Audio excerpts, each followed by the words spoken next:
ये कहानी है रेखा की। वो गर्भवती थी। एक शाम उसे रह रहकर पेट में दर्द हो रहा था। इसी वजह से उसका पति रवि उसे सरकारी अस्पताल में भर्ती कराने ले गया। उसने लेडी डॉक्टर से जैसे तैसे एक पलंग का इंतज़ाम करवा लिया। नर्स के हाथ पर 10 रुपए का नोट रखकर उसने उसे खुश करने का वचन भी दे दिया ताकि बच्चा पैदा होने के समय वो रेखा की ठीक से देखभाल करे। रेखा के परिवार में 3 लड़कियां और पति रवि था जो सीधा और थोड़ा कम अकल था। रवि मरियल देह का मेहनती इंसान था। ढाबे पर सुबह से रात तक डट कर मेहनत से 2 पैसे कमाना और बीवी बच्चों का पेट भरना ही उसकी जिंदगी का मकसद था। जब कभी बारिश के दिनों में ताल तलैया में मछलियां भर जाती तब रवि की जीभ लालच से लार टपकाने लगती थी और वो जाल लेकर मछली पकड़ने दोस्तों के साथ घर से निकल पड़ता था। गांव में मजदूरी न मिलने पर वो कई बार दिहाड़ी मजदूरी करने आसपास के शहर में भी चला जाता था। तब रेखा अकेले ही सुबह से रात तक ढाबे पर रहती थी। गठीले बदन और तीखे नाक नक्श की रेखा 28 साल की होकर भी 22 की लगती थी। जब वो ढाबे पर बैठकर खनकती हंसी हंसती तो रास्ता चलते लोगों के सीने में तीर से चुभ जाते थे। कितने तो मन न होते हुए भी एक कप चाय जरूर पी लेते थे। अस्पताल में तन्हाई में लेटी रेखा कमरे की दीवारों को बिना पलक झपकाए देख रही थी। उसे याद आया कि जब एक बार मूसलाधार बारिश में उसके गांव से आगे 4 मील दूर बहती नदी चढ़ाई थी तो सारे ट्रक नदी के दोनों तरफ रुक गए थे। तकरीबन 1 मील लंबा रास्ता ट्रकों से जाम हो गया था। तब ना कोई ट्रक आता था न जाता था। सड़क सुनसान पड़ी थी। इस कारण रेखा का ढाबा पूरी तरह से ठप हो चुका था। वो रोज सवेरे ग्राहक के इंतजार में पलके बिछाकर बैठ जाती, पर एक एक करके 5 दिन निकल गए और एक भी ग्राहक ना फटका था। बोनी तो हुई ही नहीं, उल्टे गांठ के पैसे और निकल गए थे। ऐसे में रेखा एक एक पैसे के लिए मोहताज हो गई थी। वो मन ही मन खुद पर बरसती की चौमासे का भी इंतजाम नहीं किया। उधर रवि भी कई दिनों से गायब था। जाने कस्बे की तरफ चला गया था या कहीं उफनती नदी में मछलियां खंगाल रहा था।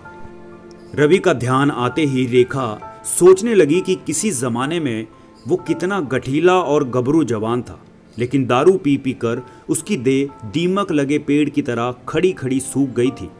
अब नशा करके आता है और उसे बेकार ही झकझोर कर आग लगाता है। खुद तो पटाखे की तरह फुस हो जाता है और वो रात दिन भीतर ही भीतर सुलगती रहती है। कभी कभी तो रवि खुद ही कह देता है कि रेखा, अब मुझ में पहली वाली जान नहीं रही। तू तलाश ले कोई गबरू जवान जिससे हमारे खानदान को एक चिराग तो मिल जाए। तब रेखा रवि के मुंह पर हाथ रख देती और नाराज होकर कहती कि चुप हो जा, शर्म नहीं आती ऐसी बातें कहते हुए। तब रवि बोलता, अरे शास्त्रों में लिखा है कि बेटा पैदा करने के लिए घड़ी दो घड़ी किसी ताकतवर मर्द का संग कर लेना गलत नहीं होता। कितनों ने ही किया है, पंडित से पूछ लेना। रेखा अपने घुटनों में सिर देकर चुप रह जाती थी। रास्ता रुके हुए 6ठा दिन था कि रात के अंधेरे को चीरती एक टॉर्च की रोशनी उसके ढाबे पर पड़ी। रेखा आंखें मिचमिचाते हुए उधर देखने लगी। पास आने पर देखा कि टॉर्च हाथ में लिए कोई आदमी ढाबे की तरफ चला आ रहा था। वो टॉर्च वाला आदमी ट्रक ड्राइवर पंकज था। वो आकर ढाबे के बाहर बिछी चारपाई पर बैठ गया। बरसात अभी रुकी थी और आबो हवा में कुछ उमस थी। पंकज ने बेझिझक अपनी कमीज उतारकर एक तरफ फेंक दी। वो एक गठीले बदन का मर्द था। लैंप की रोशनी में उसका गोरा बदन चमक छोड़ रहा था। बेचैनी और उम्मीद में डूबती रेखा कनखियों से उसे ताक रही थी। थकान और गर्मी से जब पंकज को कुछ छुटकारा मिला तब उसका ध्यान रेखा की ओर गया। वो आवाज लगाकर बोला, कुछ रोटी वगैरह मिलेगी? रेखा बोली, हाँ। तो लगा दाल फ्राई और रोटी। रेखा में जैसे बिजली सी चमकी। उसने भट्टी पर फटाफट दाल फ्राई कर दी और कुछ ही देर में वो गरम तवे पर मोटी मोटी रोटियां पलट रही थी। चारपाई पर पटरा लगाकर रेखा ने खाना लगा दिया। खाना खाते समय पंकज कह रहा था, कई दिनों से भूख से बेहाल हो गया हूँ। मानो रेखा के हाथों का स्वाद था या पंकज की पुरानी भूख। उसे ढाबे का खाना अच्छा लगा। वो 9 रोटियां खा गया। पानी पीकर उसने अंगड़ाई ली और वहीं चारपाई पर पसर गया। बर्तन उठाती रेखा को जेब से निकालकर उसने 150 रुपये दिए और बोला, पूरा पैसा रख ले। रेखा को जैसे पैर में पंख लग गए थे। उसे पंकज की बातों पर यकीन नहीं हो रहा था। बर्तन नाली पर रखकर रेखा फिर भट्टी के पास आ बैठी। पंकज लेटे लेटे ही गुनगुना रहा था। गीत गुनगुनाने के बाद पंकज बोला, सुनो, आज यहाँ रुकने की इच्छा है। आधी रात को कहाँ ट्रक के पास जाऊँगा। क्लीनर ही गाड़ी की रखवाली कर लेगा। क्यों, तुम्हें कोई ऐतराज़ तो नहीं? रेखा को भला क्या ऐतराज़ होता। उसने कह दिया कि उसे कोई ऐतराज़ नहीं है, अगर रुकना चाहो तो रुक जाओ। और पंकज गहरी नींद सो गया।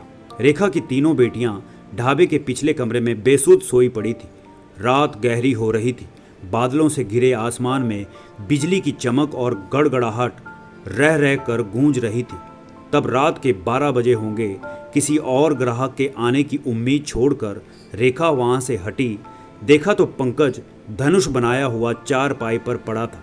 रेखा भीतर गई और एक कंबल उठा लाई। पंकज को कंबल डालते समय रेखा का हाथ उसके माथे से टकराया तो उसे लगा कि उसे तेज बुखार है। रेखा ने अचानक अपनी हथेली रवि के माथे पर रखी।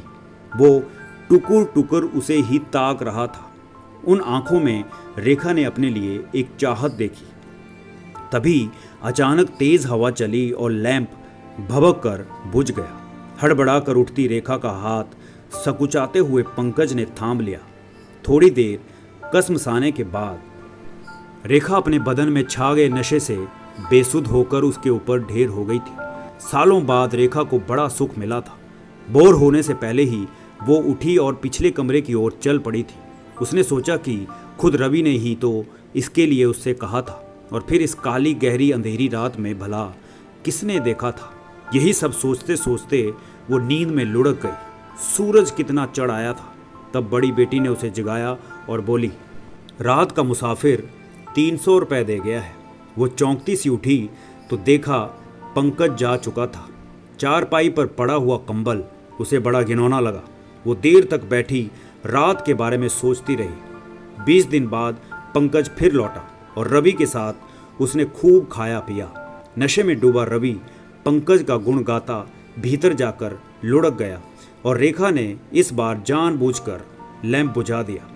पंकज का अपना ट्रक था और खुद ही उसे चलाता था, इसलिए उसके हाथ में खूब पैसा भी रहता था।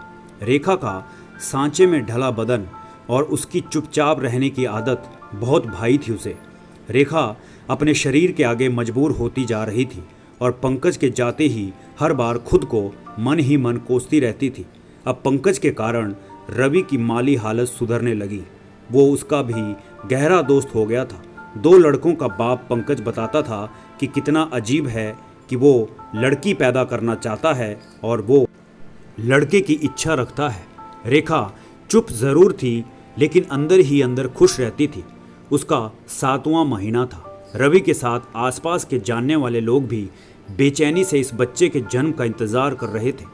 तब पूरे 9 महीने हो गए थे। एक दिन अचानक पंकज खाली ट्रक लेकर वहां आ धमका और उदास होता हुआ बोला, अब वो पंजाब में ही ट्रक चलाएगा क्योंकि घर के लोगों ने नाराज होकर उसे वापस बुलाया है।